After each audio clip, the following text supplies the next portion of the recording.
ဟုတ်ကဲ့ခုမြင်တွေ့နေရတဲ့အတိုင်းပဲလမ်းထိုက်ပေါ့လမ်းထိုက်ပေါ့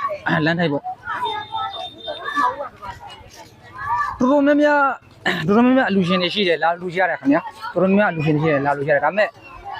ခက်တာဒီလမ်းထိပ်မှာပဲအကုန်လုံးကအဆုံးသတ်သွားတယ်အခုမြင်နေရတဲ့အတိုင်းပဲအများကြီးပဲလာလူနေကြတာ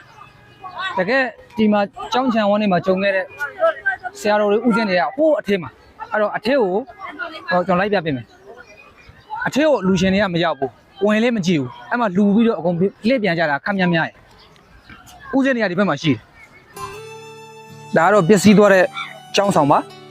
တော်တော်ပျက်စီးသွားပါတယ်ဘလို့မှနေထိုင်လို့မရတော့ပါဘူးဆိုတော့လက်ရှိဒီမှာရှိတဲ့ဥစဉ်တွေအကုန်လုံးကအုံဆုံးတေးလေးထိုးပြီးနေကြပါတယ်လွန်ခဲ့တဲ့၄ရက်လောက်ကကျွန်တော်ဥစဉ်ကအကူကြီးတောင်းတာပေါ့နော်မြေကြီးနေနေပေါ့လောက်လာကြည့်အောင်ဆိုတော့ကျွန်တော်လာကြည့်တော့တွေ့တဲ့အတိုင်းပဲအကုန်ပျက်စီးသွားတယ်ဥစဉ်တွေရဲ့ဒီဝေယဝိဆပစ္စည်းလေးတွေသင်္ကန်းတွေပါတယ်ချာသွားတဲ့စေပါညာဆက်ပြရဲ့အဆက်ပေါ့နော်ယူဖို့မဖြစ်နိုင်တော့ဘူးဆိုတော့အလူရှင်တွေတော်တော်များများလည်းလမ်းထက်ကလူပြီးတော့ပြန်သွားကြတာများတယ်အထက်ကိုဝင်မကြည့်ကြတော့ဥစဉ်တွေကလည်းသူတို့တည်းရဲ့တကာမတွေကလူဖို့အလူငွေခံဖို့ကြတော့ဒီသူတို့ရဲ့ရင်းနှီးတဲ့တကာမတွေကိုယ်ကတော့မှဒီငလင်နဲ့သူ့အတူဒုက္ခရောက်နေကြဆိုတော့အလူခံဖို့အားနာပုံရပါတယ်အဲ့တော့ကျွန်တော်ပြောတော့ကျွန်တော်ကလည်းကျွန်တော်လက်ထက်မှာပတ်စံမရှိဘူးကိုဒီမှာရှိတာဥစဉ်က29ပါးရှိတယ်29ပါးကိုတန်ကန်းတစ်စုံစီလူမယ်ဆိုရင်တော့မှကျွန်တော်တို့လက်ထက်မှာပတ်စံလူခံရတယ်လည်းမရှိဘူးတစုံအခုဈေးနဲ့3000ငွေ4000ရှိတဲ့ဟာအနည်းဆုံးကျွန်တော်တို့9သိန်း10သိန်းလောက်ရမှာဖြစ်မယ်ဆိုတော့ကံကောင်းထောက်မှစွာပဲကျွန်တော်တို့လာလူတဲ့လူရှိပါတယ်ဒီမှာကျွန်တော်စီကိုလာလူတာကကိုမောင်နဲ့ညီများ6လောက်ရင်းနဲ့တန်တကားတန်မန်းလောက်တာပေါ့နော်ကျွန်တော်အောက်မှာမန်းရှင်းခိုးပေးထားမှာပဲကျွန်တော်ပတ်စံ3သိန်းလွှဲပေးပါတယ်အမနှင်းနန္ဒာမျိုးသမီးမြန်မာဝတ်ဆောင် online show ပေါ့နော်ထိုင်းနိုင်ငံကနေပတ်စံ3သိန်းလူတန်းပါတယ်6သိန်းဆိုတော့ချစ်သမီးလေးအကောင့်နဲ့အကိုတယောက်ကကျွန်တော်ပတ်စံ1000လွှဲပေးပါတယ်ကျွန်တော်ရဲ့ညီလေးငကြက်ကလေးရဲ့လက်ထက်ကိုကြတော့ကိုမျိုးမင်းဆိုသူကလည်းထိုင်းနိုင်ငံပဲ2သိန်းကျဲမတ်တိုမူတုံကနေ9000ဆိုတော့ကျွန်တော်တို့အကုန်လုံးစုစုပေါင်း7သိန်းကျော်သွားတာပေါ့နော်အဲ့ဒါဆိုရင်ကွက်တိပါပဲကျွန်တော်တို့အခုဦးစင်းတွေကိုတင်ကန်းလူပါမယ်တခြားဝေယဝိဆာလေးတွေပေါ့နော်လူပါမယ်အခုအလူရှင်တွေကိုလည်းဒါတို့အမှုတော်နာကိုဆိုနိုင်ပါစေခင်ဗျကျွန်တော်အောက်ကနေမန်းရှင်းကိုပေးထားပါမယ်အားလုံးကိုကျေးဇူးတင်ပါတယ်